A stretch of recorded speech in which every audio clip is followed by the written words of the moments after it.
Well, good morning and welcome to another Wine Steward video. Good to imagine seeing you up here at the Wine Bar mezzanine. Hopefully, we won't have to imagine in a few hours when we unlock the front door and say, come on in, come on up, let's enjoy some wines together.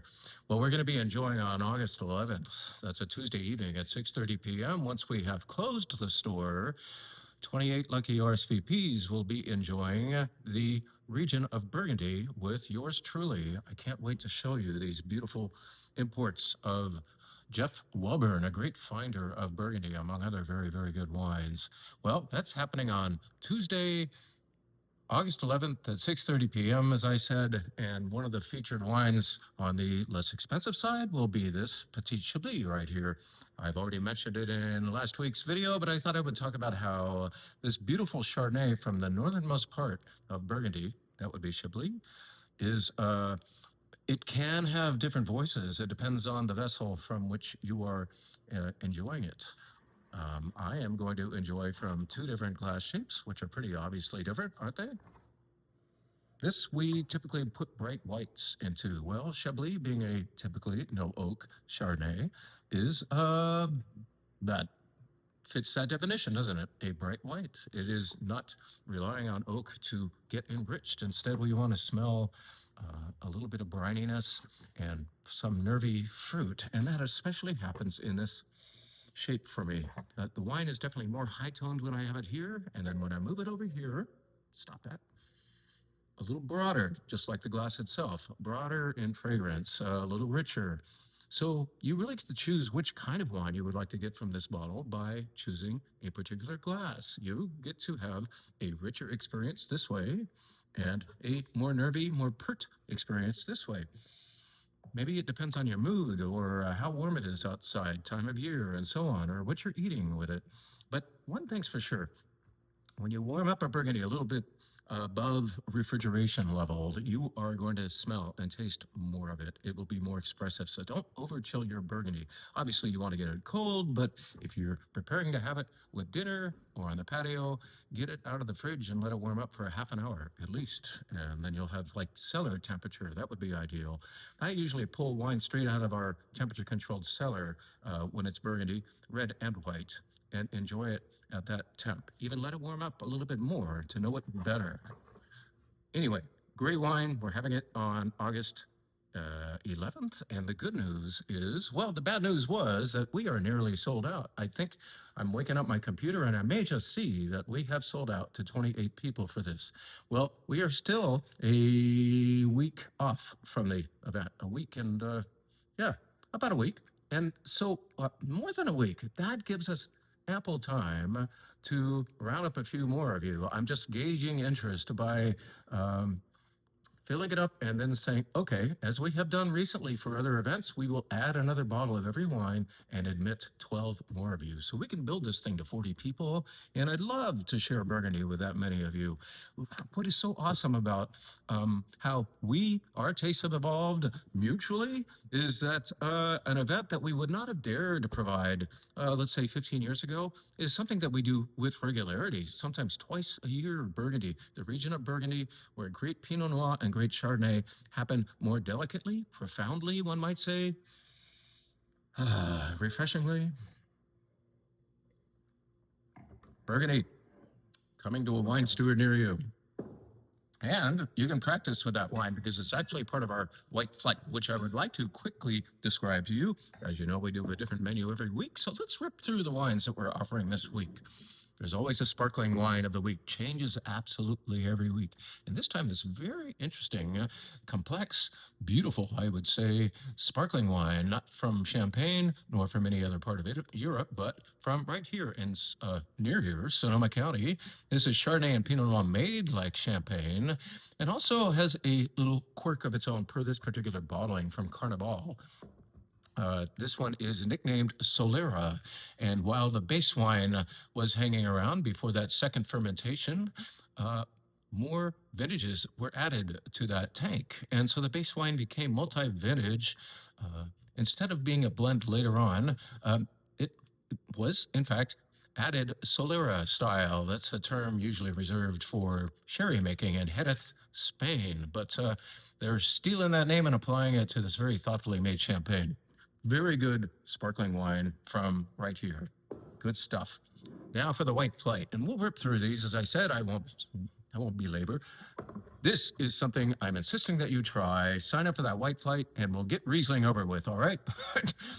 For some of you, you will be clamoring for Riesling, and others will say, all right, damn it, I'll have the Riesling, but can we do it first and get it over with? Come on, get over that. This is dry Riesling, bone dry Riesling from the Eden Valley of Australia, where some of the driest, most bracing, I would call it electrical Rieslings occur. And this Pusey Vale is one of those. Next, we go to Catalonia, Spain, a wine I've talked up in different ways lately, but we have to put it on this video because it's part of the flight.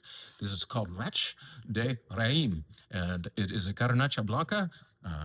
Raig de Raïm certainly doesn't sound very Spanish, does it? Even though we're in Spain, we're in Catalonia, Spain, where Catalan is more often spoken. This is 100% Grenache Blanc from the homeland thereof. This is where that grape mutated from red to white, where it was born. Delicious white wine. Great. I can't imagine anyone not liking it. And this is when we bring the Chablis to you so that we can start practicing for the August 11th event. This Petit Chablis is it simply denotes that it is not quite important enough regionally to be called Chablis. There you've got a kind of like this circle, outlying circle of area in the area called Petit Chablis. Within that Chablis, and then within that, you've got some very important vineyards that we have designated as Premier Cru and Grand Cru. Well, this is a Petit Chablis, and therefore should cost a little bit less, does, and still refreshes and indulges at the same time. Here we go to a white wine from Tyler. We're going to stick with that Chardonnay variety and go south to Santa Rita Hills in Santa Barbara County for a very hands-off-ish style. Another one a la the Petit Chablis. This did see some neutral barrels, but I don't think it saw any new. This is more delicate and higher acidity, refreshing, still has all that wonderful flavor Chardonnay can impart, but does that with reservations. Nice conservative Chardonnay, all right? The final wine is not a white, but one of our favorite rosés every year. This is the Muga Rosado from Rioja, Spain. And it does, in fact, contain quite a bit of white. It's about 70% Garnacha, the red grape, and then 30% Viura. Viura, also known as Macabeo, back in Cava country on the east side of Spain. But here we are in Rioja, calling it Viura. Viura, the white grape, along with Garnacha, making a beautiful rosé from Muga. We have two wines that can be enjoyed only by the glass because we want you to know them fully. All this little sippy stuff can't always tell the whole story of a wine. So why not enjoy, staying in sideways country, a beautiful glass of Amarosa Pinot Noir from the Santa Rita Hills again. This is what we call sideways country. This is where the movie was filmed, and we try to do a sideways country event every year to celebrate that area. So that may just happen this fall. In the meantime, enjoy this Amarosa Pinot Noir from Santa Rita Hills, same area as the well-known and hard-to-obtain Sea Smoke Pinot Noir. And then something we almost never do, we're opening something older for you. This is a 2009 Cabernet Sauvignon. Actually, it's a proprietary red blend based on Cabernet, made by the great Thomas Rivers Brown, a winery whose services many in the valley clamor for. And he does make this wine for the main winery is called Heston. And this is kind of the little brother to that more expensive Heston wine called Stephanie. Cabernet based, lots of Merlot in there too. I think it uses all 5 of the Bordeaux varieties, and it's delicious and intriguing because it is in fact a 2009 vintage. What's that? It's like 17 years old. It's beautiful though. It's still got fruit, and it's got secondary qualities too. A fun glass of wine to savor. Now we're going to take you to Italy, for which I need reading glasses because I can remember at least 2 of the grapes in this wine made by Stati in Calabria. Calabria is thought to be considered the shin of that country's boot shape. So the shin of the boot, Calabria. That's Calabrese. Yes, this is made of Galliopo, Greco Nero, and Malioco. not household grape names, right? But when you have this red flight, you're going to be moving from the earthy and the old world gradually to the more fruit forward and finally new world.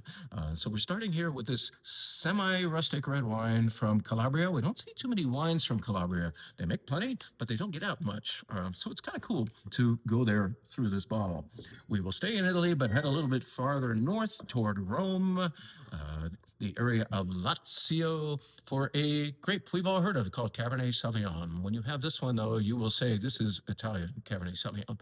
I recognize these flavors, but there's something quintessentially Italian about the framing and the structure, I think, is very true to what the Italians like to get from a food-loving red wine. So this is from Casale del Giglio. Everything they make is good. Everything. They don't fail. This is a great producer of Lazio to follow. Next wine to tell you about is from our friend importer Eric Stoffenegger. This is Saro Martin Castillon. Castillon is very near Saint-Emilion, which is on the right bank of Bordeaux. Man, I hope to get those fires out, don't you? Anyway, this is a Cabernet. No, it's not. We're on the right bank, right? This is a Merlot-based wine, 90% Merlot and 5% Cab Sauv, 5% Cab Franc joining in. So very nice wine, and we have just achieved a little more fruit compared to the two Italian wines we had. Now we're going to ease further into the world of fruit, but we still have plenty of character. Yes, it comes back to the wine bar. This is our Domaine des Plus de Vie. This is the wine that we make for the store. We grow a lot of it ourselves, the fruit that is, and then it is made by us, essentially. And it's a quick spin. It doesn't spend very much time in a large format barrel before being bottled. It was growing last year and bottled this year on March 27th. And now it's in its prime. It is singing this blend of Syrah and Grenache and Carignan and Mourvedre and a little bit of Muscat. It's a beautiful wine that we hope you will enjoy if you haven't enjoyed it already. People are saying nice things about this wine, and I don't think they're just trying to tell me my baby's cute. This is Domaine des Plus de Vie, the fourth wine on the red flight. Finally, we have Madison Vineyard. Our friends who help us, in fact, make Domaine des Plus de Vie, they live 1 mile away from me, and they grow Syrah, and they grow Mourvedre.